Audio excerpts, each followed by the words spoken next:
إنا جعلنا في أعناقهم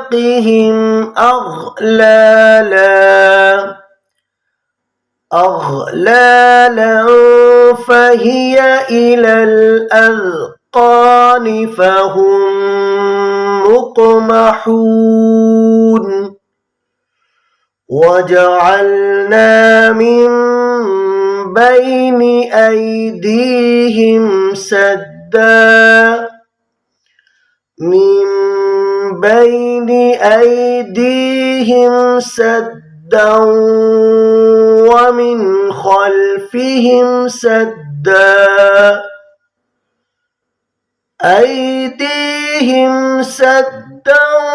ومن خلفهم سدا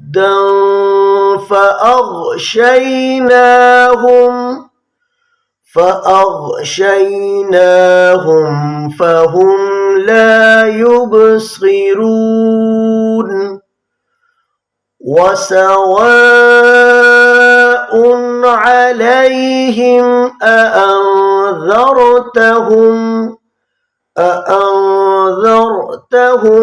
أم لم تنذرهم لا يؤمنون